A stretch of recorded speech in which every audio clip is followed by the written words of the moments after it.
les amis, comment allez-vous? Et comment allez-vous vraiment? J'aime bien de temps en temps vous insister sur le vraiment. Alors bien entendu, vous pouvez pas me répondre là comme ça du tac au tac. Ah si, d'ailleurs, vous pouvez, tout à fait. Si vous m'écoutez sur YouTube ou peu importe la plateforme que vous utilisez pour écouter cet audio, vous pouvez toujours me répondre en commentaire. Mais je vous invite également à vous poser la question à vous. Comment je me sens vraiment aujourd'hui? Est-ce que je suis bien? Est-ce que je suis triste? Est-ce que je suis un peu en colère? Est-ce que je suis chafouin? Est-ce que je m'ennuie? Est-ce que je tourne en rond? Posez-vous vraiment la question parce que on a tendance à la demander aux gens comme ça par formule de politesse. Quand on nous demande, on va dire oui, oui, ça va, sans se poser de questions. Et soi-même, on se la pose jamais. Mais des fois, ça fait du bien de se demander comment je vais. Bref, c'est une intro qui n'a rien à voir avec la suite. je pars un peu de travers. Mais du coup, voilà, j'espère en tout cas que vous allez bien et que tout va bien pour vous. Et même si ça va pas bien pour vous, même si vous avez fait des rechutes en troubles alimentaires, même si vous n'arrivez pas encore à trouver la force de pouvoir lâcher prise, de pouvoir vous battre contre la maladie pour pouvoir l'affronter quelque part et puis la surmonter, c'est pas grave, rien n'est permanent, ce sentiment de mal-être n'est pas permanent. Donc ne vous inquiétez pas, donc que vous alliez bien ou que vous alliez moins bien, en tout cas moi je vous envoie tout plein d'amour. Mais quelle belle introduction. Quelle jolie introduction. Aujourd'hui dans cet épisode, alors non, je vais pas dire que c'est pas facile pour moi parce que c'est faux. Aujourd'hui j'en suis quand même bien détachée. J'ai tellement d'amour pour la Florine qui a souffert toutes ces années. J'ai tellement d'amour en fait à lui envoyer, tout cet amour que j'ai pas été capable de lui envoyer, enfin de m'envoyer quand je souffrais. Aujourd'hui j'ai tellement de compassion aussi pour elle, pour cette Flo qui se sentait seule dans sa merde en gros et qui savait pas comment s'en sortir, que j'ai aucun mal on va dire à en parler et je n'en ai plus honte. Aujourd'hui, du coup, je vais vous parler un petit peu des comportements que m'a poussé à faire finalement ma superbe amie, ma meilleure ennemie, la boulimie. Les comportements qu'elle m'a poussé à faire, dont j'avais extrêmement honte sur le moment, dont j'ai eu extrêmement honte pendant longtemps, mais que j'assume pleinement aujourd'hui. Alors, j'ai hésité franchement longtemps à le faire, tout simplement parce que j'avais peur de plusieurs choses.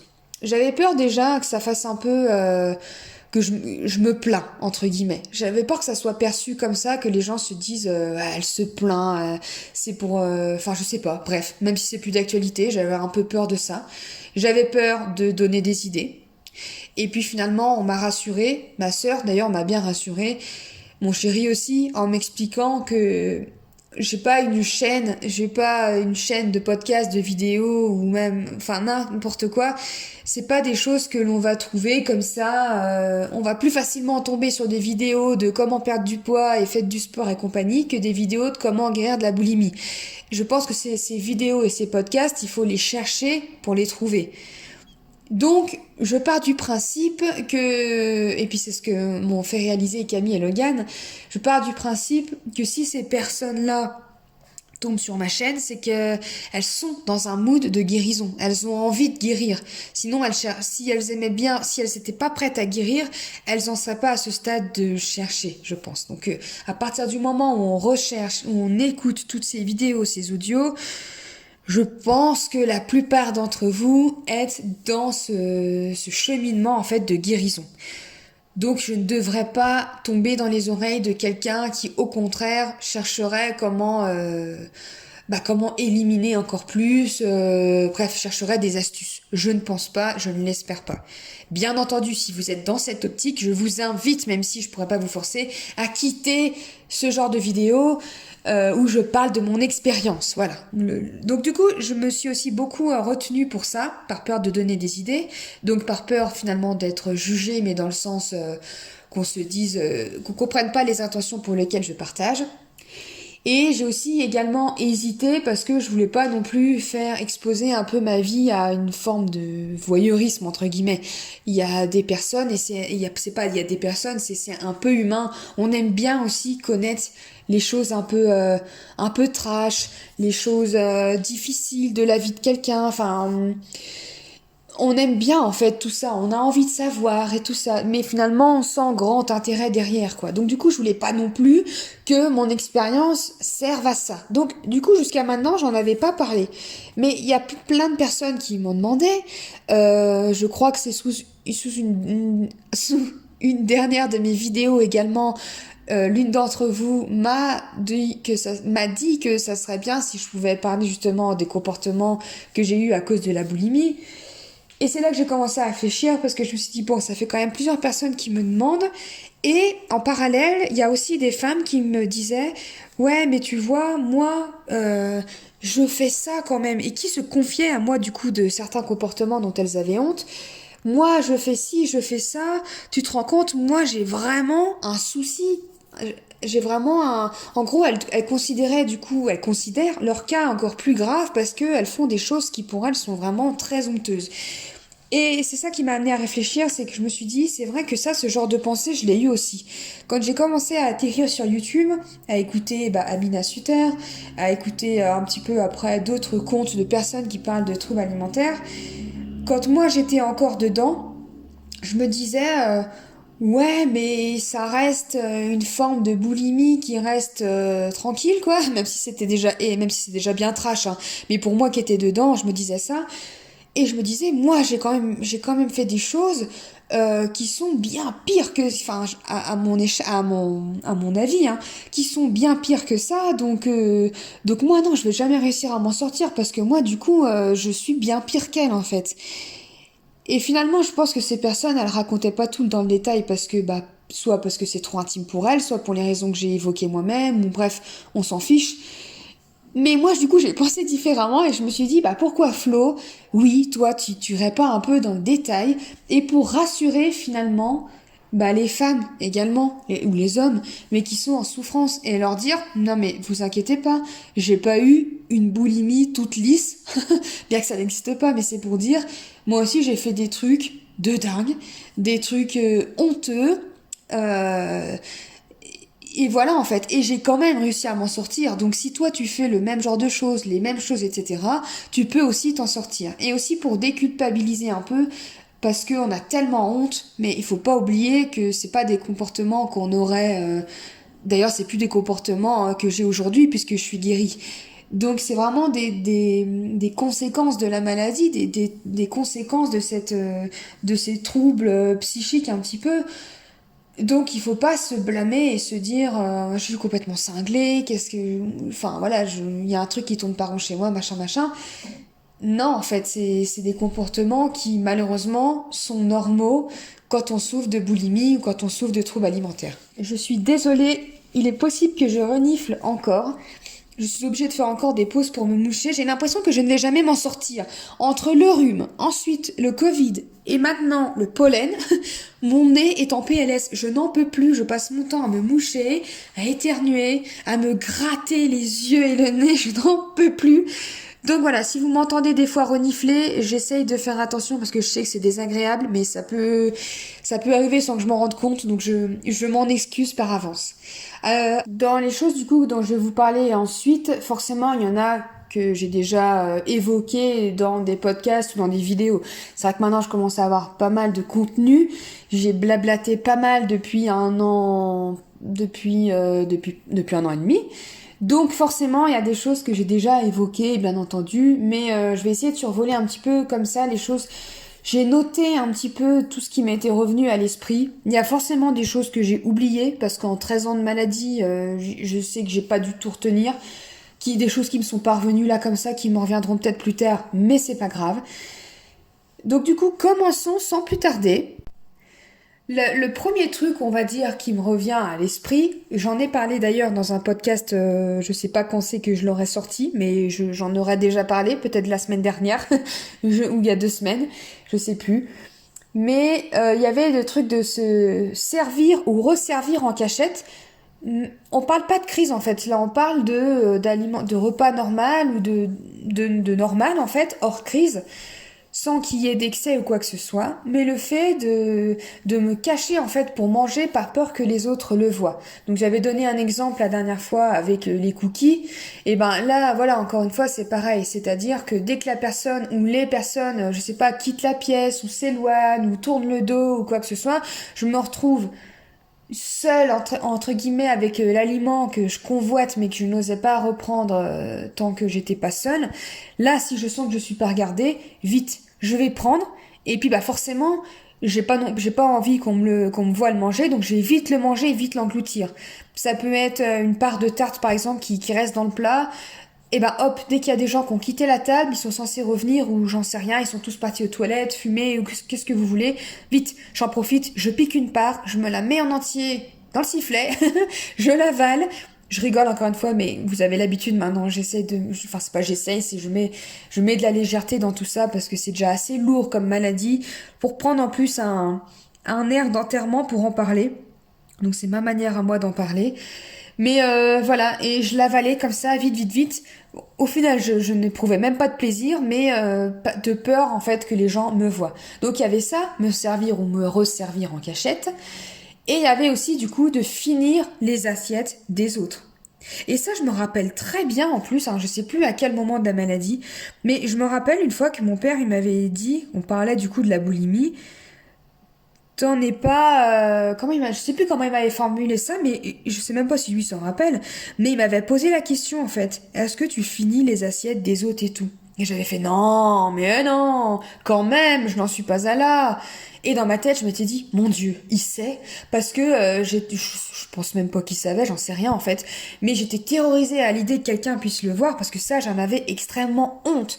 Alors quand je recevais des gens, dès qu'ils étaient partis, ou alors si j'allais dans la cuisine, si c'était, j'ai eu plusieurs appartements, donc quand la pièce était à part, que je débarrassais, vite, je me mettais un peu sur le côté pour me cacher, ou je me mettais de dos, et je finissais les assiettes. Donc non seulement, alors c'était surtout pour du sucré, hein. Ça m'arrivait pas pas tellement pour du salé, mais c'était surtout pour du sucré et des desserts, vous savez, si le dessert n'était pas terminé en fait. Alors il y avait non d'une part parce que bah il y avait un peu une pulsion sur le moment, cette envie de tout de suite le manger, et aussi j'en ai déjà parlé ça en vidéo, mais cette aversion que j'avais pour le gaspillage et du coup ça me paraissait mais impossible de foutre ça à la poubelle. Donc dans tous les cas il fallait que je le mange en fait, il fallait que ça disparaisse, il fallait que je le mange. Donc je me dépêchais de finir en fait les assiettes des gens. Ça m'est même arrivé si c'était pas chez moi, hein, mais par exemple si j'aidais quelqu'un à débarrasser, si je me retrouvais seule dans la cuisine, bah vite, je finissais un petit coup l'assiette, voilà.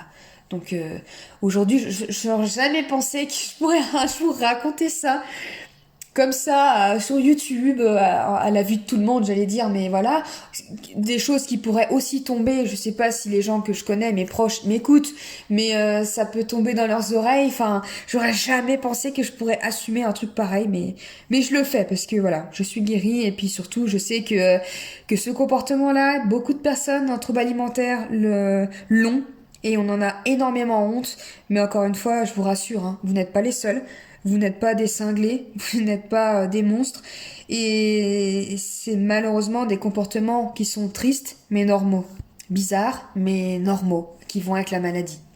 En fait, ce qu'il faut vous dire, c'est que c'est la même chose. Si on prend par exemple quelqu'un qui meurt de faim, mais qui meurt littéralement de faim, c'est-à-dire qui n'a pas assez pour manger, un SDF, un SDF. Un SDF, qu'est-ce qu'il fait? Il va fouiller les poubelles et il va manger des aliments qu'on trouve dans les poubelles. Donc nous, on n'en est pas à ce stade-là parce qu'on meurt pas de faim. Mais il faut vous dire que le cerveau, il fait pas la différence en fait. Votre cerveau, il est persuadé que vous êtes en train de crever la dalle, que vous êtes en train de crever de faim. Donc il vous fait faire des choses. Vraiment, pour lui, il vous sauve la vie. C'est la partie reptilienne, le cerveau reptilien, cette partie-là du cerveau en fait qui vous pousse à faire des choses animales parce que c'est vraiment de la survie. Donc ça peut être difficile à comprendre parce que surtout que si on souffre de boulimie, on n'est pas forcément affamé physiquement.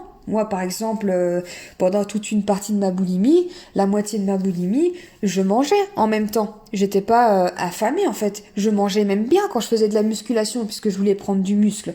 Donc j'étais pas affamée. Mais mon cerveau n'a jamais fait cette différence parce que lui, il a senti la restriction. Et le cerveau, c'est pareil. Il fait pas la différence entre la restriction que vous vous infligez vous-même et celle de il y a plus à manger en fait. Tout de suite, il va basculer quand ça devient trop récurrent ou que la période devient trop longue. Là, il se dit, ok, là, il y a trop de restrictions, c'est pas normal. Et il va pas se dire, ah bah non, mais t'inquiète, c'est normal, elle le fait juste parce qu'elle veut perdre du poids, t'inquiète, c'est bon. Bah non, lui tout de suite, il se met en mode, mon Dieu, il allume les boutons d'alerte et se dit, qu'est-ce qui se passe? Donc du coup, il passe en mode survie. Et c'est pour ça qu'on va faire des crises, et c'est aussi pour ça qu'on va avoir ce genre de comportement qui peut paraître totalement dingue pour une personne qui est pas concernée. Mais voilà, en fait, c'est un système, un mécanisme du cerveau qui est normal. Donc ne vous dites pas au contraire qu'il vous manque une case. Non, dites-vous plutôt que votre corps il est tellement ouf, si vous voulez, que bah il met tout en place pour vous protéger. Voilà. Ah, je ferme la parenthèse du coup sur ce point-là, mais je voulais vraiment insister parce que même moi j'étais tellement honteuse et oh mon Dieu, je me sentais tellement sale quand je faisais ça que voilà, je tiens à vous rassurer, il y a rien d'anormal et puis ça s'explique finalement même physiquement. Donc voilà, se resservir du coup en cachette, finir les assiettes des autres. Ensuite, quel d'autres points j'ai pu faire dont j'avais honte? Bon, c'est pas forcément que j'ai honte, mais c'est quelque chose que je faisais aussi. Si, bah notamment les crises que je faisais quand j'étais toute seule, non. La période où j'ai vécu toute seule, non, parce que j'étais qu'avec moi-même, donc j'avais de compte à rendre à personne, on va dire. Mais quand je vivais chez mes parents et que je faisais des crises, bah forcément, je voulais pas qu'ils s'en rendent compte. Je voulais même pas qu'ils se disent bah dis donc elle mange beaucoup parce qu'elle finit vite les paquets. Non, je voulais rien qu'ils voient en fait. Je voulais surtout pas qu'on sache que je mangeais beaucoup en fait. Crise ou pas crise. Donc du coup quand je faisais des crises, j'allais jeter ensuite. C'était tout un stratagème en fait. Je cachais les emballages de bouffe, de paquets de céréales, de gâteaux que j'avais piqués dans les placards. Je les cachais dans mes affaires pour pouvoir ensuite aller les jeter à l'extérieur ou alors si la poubelle était pleine, je les réduisais en petits morceaux pour les éparpiller un peu pour que ça se voit pas tellement j'étais terrorisée à l'idée que mes parents se rendent compte de ce que j'avais mangé. Et puis j'allais racheter du coup tout de suite la même chose en fait parce que bah il était hors de question que qu'on se rend compte que je sais pas que j'avais dégommé un paquet de céréales en entier en fait que je l'avais entamé, ouvert, fini.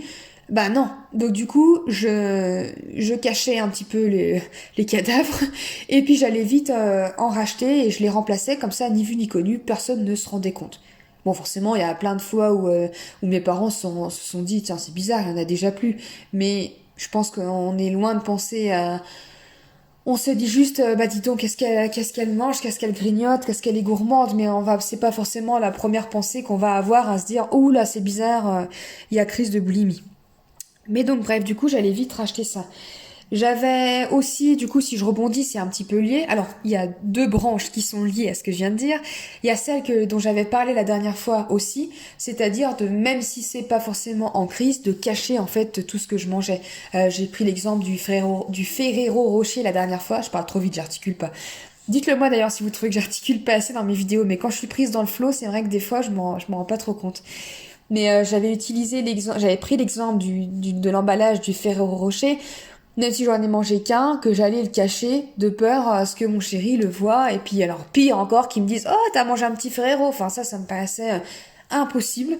Donc du coup, le moindre truc que je mangeais, j'allais cacher l'emballage, voilà. Et le deuxième lien que je voulais faire, bah ça concerne un petit peu justement ce gâchis, cette aversion pour le gâchis. Et ça, c'est quelque chose, mais alors je l'ai encore à l'heure d'aujourd'hui, beaucoup moins, c'est beaucoup plus soft, mais je détestais le gâchis. Je détestais les gens qui gâchent. Et d'ailleurs, si Camille, ma sœur, tu m'écoutes, et oui, je vais parler de toi, mais d'ailleurs, encore aujourd'hui, je déteste quand tu gâches les aliments.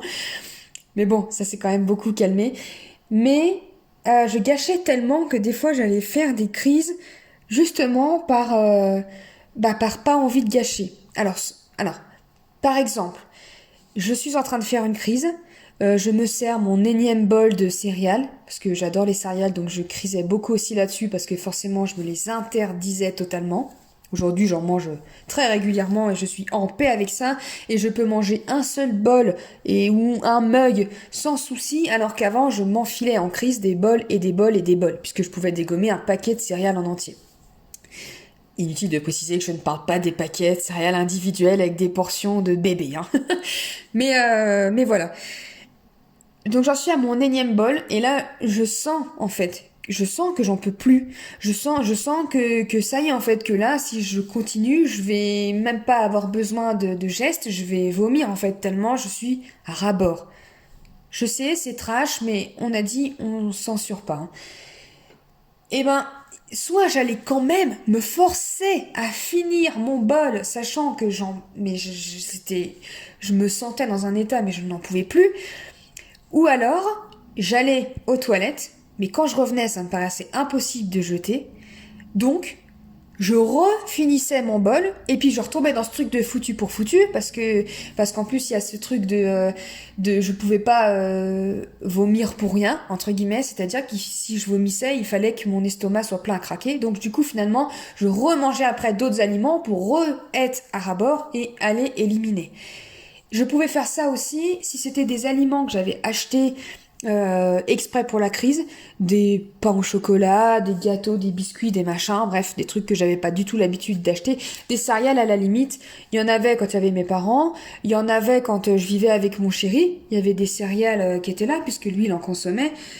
Donc à la limite, j'avais juste à racheter pour remplacer, ou alors, bon, voilà, je laissais comme ça, enfin bref. Mais quand c'est des aliments que j'achetais vraiment pour criser, qui étaient pas là en temps normal, je me disais, oh, donc je faisais ma crise, j'allais éliminer, mais quand je revenais, si jamais il en restait, s'il restait des croissants ou je ne sais quoi, je pouvais pas les jeter à la poubelle.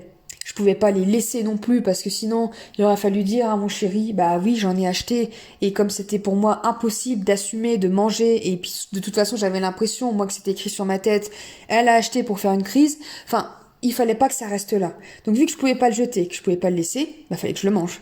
Donc du coup, je me disais bon bah, j'en avais plus forcément envie, j'avais plus forcément envie de crise, mais j'en refaisais une parce que je me disais bah en fait, il faut que ça disparaisse. Donc c'est totalement bête quand on regarde parce que entre jeter de la nourriture à la poubelle et puis la manger pour la faire pour la rejeter juste après, finalement, valait mieux que je la jette directement parce que l'effet final était le même, sauf que je me faisais du mal en plus physiquement. Mais bon, j'avais pas du tout ce mécanisme de pensée là. Donc je me disais, je vais pas gâcher, il faut à tout prix que je le mange, et puis bah tant pis, je retournerai aux toilettes après. Et je faisais ça. Et, enfin, c'est vrai que quand j'y repense maintenant, je me dis, mais. Ah, c'est quand même dingue, n'empêche que ce que les troubles alimentaires nous poussent à faire, et surtout, ça me fait revivre aussi le mal-être dans lequel je me trouvais, en fait, tout simplement. Mais donc du coup, voilà, je faisais ça en fait par peur de gâcher. Je me forçais finalement à faire d'autres crises parfois pour pas gâcher. Ensuite, un autre point. Bon ça, j'en ai parlé plusieurs fois, mais je vais revenir quand même brièvement dessus. C'est manger des choses qui se mangent pas forcément, ou alors qui se mangent pas comme ça. Alors qui se mangent pas. Si, j'ai toujours mangé des vrais aliments, enfin des aliments tout court. Mais pas toujours dans des conditions qui se mangent normalement. J'ai mangé alors, si c'était en crise et qu'il y avait des aliments qui étaient surgelés, des fois, j'arrivais pas à attendre que ça soit surgelé. Il y a plein de fois où j'ai mangé par exemple, du fromage à raclette à moitié décongelé, même si je le passais un coup au micro-ondes pour qu'il décongèle. Il faut vous dire que quand vous êtes en pulsion alimentaire, limite vous tremblez en fait. Et c'est comme si vous êtes un drogué qui est en manque. C'est c'est aussi impressionnant et je peux pas dire que ça fait le même effet parce que j'ai jamais été droguée et j'ai jamais été en manque du coup. Mais on a ce manque de nourriture et du coup il faut que ça soit tout de suite. Donc je mettais dans le micro-ondes mais au bout de quelques secondes je pouvais plus en fait, je trépignais et si j'avais rien d'autre à manger en attendant, et bah tant pis, je ressortais du micro-ondes le truc et j'allais manger du fromage, des machins qui étaient encore à moitié congelés. C'est même pas bon mais bon je le mangeais comme ça. Il y a des fois je me rappelle je l'ai mangé mais dans une assiette mais assise par terre, enfin, à quatre pattes par terre, enfin, il faut vraiment vous imaginer. C'est pour ça que quand on me dit, enfin, quand on m'a dit, et quand j'entends encore des gens qui disent, oui, bah, c'est de la gourmandise, ah, t'as envie de dire à ces gens-là, mais putain, mais si je pouvais faire comme dans Harry Potter, extraire mes pensées, les balancer dans une pancine et te foutre la tête dans le bassin. Alors, ceux qui ont jamais vu Harry Potter, bon, déjà, quittez tout de suite ce podcast. Mais je pense que vous avez du coup quand même la ref. Et pour qu'ils regardent en fait les scènes et pour qu'ils se disent waouh, ok, c'est une maladie en fait, effectivement, c'est pas du tout normal. Et d'ailleurs, je pense que si plus de personnes avaient conscience de ça, plus de personnes s'en inquiéteraient et plus de personnes prendraient cette maladie au sérieux, qui n'est malheureusement pas du tout assez prise au sérieux. Mais bref. Ça, ou comme je le disais, bah, comme moi, ma chambre chez mes parents, elle était dans le sous-sol et qu'à côté, il y avait un petit peu la pièce garde-manger, si vous voulez. Enfin voilà, il y avait un frigo d'appoint, un autre congélateur, il y avait des placards, là où ma mère rangeait tous les stocks. Et voilà, je piquais des conserves, des bocaux de petits pois, de machin, des trucs que je pouvais trouver s'il y avait, du thon comme ça en boîte que je mangeais. Des frites et tout, je me rappelle, je m'envoie prendre des frites ou des patates sautées ou même prendre des, vous savez, comment dire, les poêlées de légumes surgelés, et ben m'en mettre dans les poignes, dans la main comme ça, m'en verser, chauffer un petit peu. Je fais le geste, désolé si vous entendez le bruit, c'est la petite minute ASMR. Mais et je l'ai chauffé un peu dans ma main histoire que ça soit un peu moins froid parce que sinon ça me niquait les dents. Mais donc des frites, des patates sautées, des trucs et puis je mangeais ça en fait. Enfin donc voilà, ça fait partie des choses dont j'avais extrêmement honte.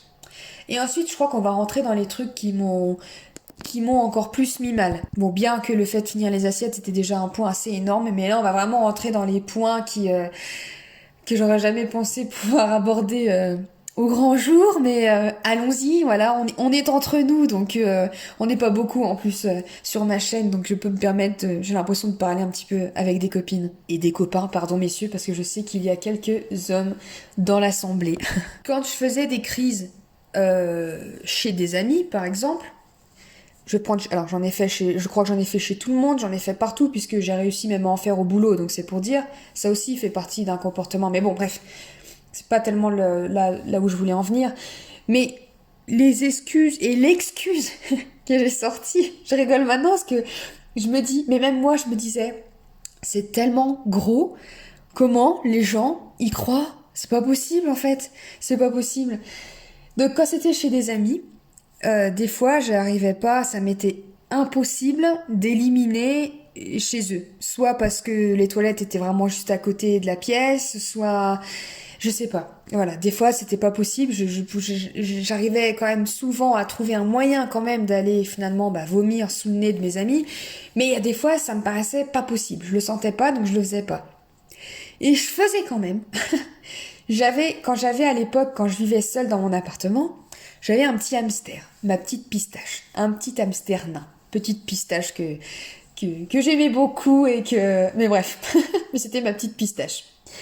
Et ben il m'est arrivé plusieurs fois de dire à mes potes, enfin voilà, ah bah attendez, il faut que je repasse un coup chez moi parce que j'ai oublié de donner à manger à pistache, donc il faut que je rentre un coup pour lui donner à manger.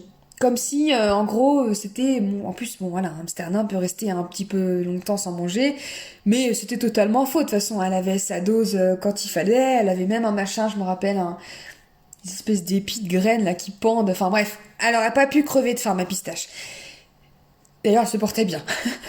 Mais du coup, je disais cette excuse-là, et moi-même, à chaque fois que je la disais, je me disais, mais il y a bien quelqu'un qui va me dire, mais t'es sérieuse, tu vas quitter la soirée pour aller donner les 3 croquettes, les 3 graines à ton hamster nain. Enfin, tu peux pas attendre de rentrer tout à l'heure.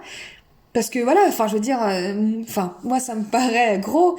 Bah non. Les gens à qui je le disais, je suis sûre en plus si jamais il y avait des potes qui m'écoutaient, et je l'ai dit à tellement de personnes, j'ai des noms en tête, je suis sûre qu'ils s'en rappellent même pas. Mais moi, enfin, je me disais, mais à quel moment elle me répond en plus, ouais, ok, à toutes. Enfin, ça choque personne, quoi. Et en fait, forcément, je rentrais pas pour nourrir Pistache parce qu'elle avait déjà eu sa dose avant que je parte en soirée, mais pour vomir, en fait. Donc, je rentrais chez moi, je revomissais. Des fois même, je remangeais un peu pour arriver à ce stade de j'en peux plus, quoi. Je me faisais vomir, je me remaquillais, je me séchais les yeux, et puis je revenais à la soirée tranquillement. Voilà. Et puis des fois je recrisais, et puis cette fois après je rentrais définitivement chez moi, je suis fatiguée, je rentre, et puis je rééliminais là, quoi. Mais voilà. Et des excuses un peu... Alors ça, j'en ai eu d'autres, je les ai plus trop en tête, des excuses à la con comme ça, il faut que je rentre parce qu'il n'y a pas le choix, parce que ci, parce que ça. Et puis cette excuse-là, c'est vraiment celle que j'ai sortie plusieurs fois, mais qui me paraissait pourtant la plus débile, celle d'aller nourrir ma petite pistache, quoi. Ensuite, autre chose que je faisais, mais je rigole franchement, encore une fois, avec légèreté, et puis si vous êtes encore concerné, bien entendu, mais je pense que vous m'avez un peu cerné maintenant, je sais pas du tout de la moquerie, hein. Bien entendu, je me moque pas de vous, je juge pas, et ne me moque d'ailleurs pas de moi non plus à l'époque. Voilà, c'est juste que j'aime prendre les choses avec légèreté, et quand j'y repense maintenant, je me dis, mais ma petite chérie en fait, enfin, t'en étais à là, j'ai tellement, encore une fois, j'ai tellement d'amour pour toi qui faisait ce genre de choses, et du coup, de la même manière, j'ai de l'amour pour vous et de la compassion pour vous, parce que je ne peux que vous comprendre, donc bien entendu, j'espère que personne ne prendra mes rires, mes petits gloussements comme de la moquerie, pas du tout. Quand j'allais notamment, du coup, je sais pas, à la boulangerie, au McDo, quand j'allais encore manger du coup au McDo à l'époque, et que je commandais, donc j'allais pour faire mes crises en fait, donc j'allais toute seule pour acheter des trucs pour criser, donc forcément j'achetais des grosses quantités. McDo, j'allais acheter deux menus avec des trucs en plus, enfin voilà, des trucs de dingue quoi. Quand j'allais à la boulangerie, je dévalisais tout, enfin bref. On dépense beaucoup d'argent aussi avec la boulimie, hein, croyez-moi, hein. Mais j'allais et j'avais tellement l'impression que c'était écrit sur ma face que j'allais m'envoyer tout ça en crise, que j'allais même sans parler de crise, que j'allais manger tout ça, qu'il fallait que je joue un rôle. Et alors là, je prenais mon portable et puis devant, par exemple, la boulangère ou devant le McDo, je faisais semblant de lire et de dire alors il va me falloir un menu machin. Ah oui, alors il y a Machine qui m'a dit qu'elle voulait ça. Alors il me faut ça aussi également. Vous voyez du coup, en fait, comme si vous passiez la commande, comme si vous venez chercher à manger pour un groupe de personnes. Vous voyez? Pareil en boulangerie. Alors du coup, je regardais ma liste. Alors on va être 1, 2, 3, 4, 5, nanana. Donc il va me falloir tant de pâtisseries parce que j'avais tellement honte et j'avais peur que la personne en face puisse se dire oh là là mais mon Dieu qu'est-ce qu'elle mange ou elle est bizarre, enfin alors que la personne s'en fout complètement. Je veux dire aujourd'hui si je vais chercher un truc pour plusieurs personnes, j'ai pas besoin de jouer toute cette scène en fait. Non, je dis il me faut tant de trucs, je veux ci, je veux ça et puis point barre. Et la personne en face ne se pose je pense pas de questions et se dit pas elle va tout manger ou combien ils vont être, enfin voilà quoi.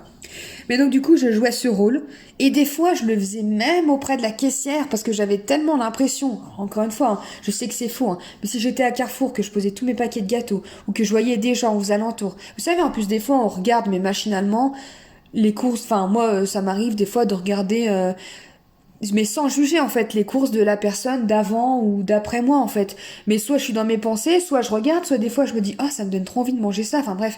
Et du coup, quand je voyais des gens qui regardaient mes courses, moi j'avais l'impression qu'ils se disaient mais ah elle est sale en fait avec tout ce qu'elle mange.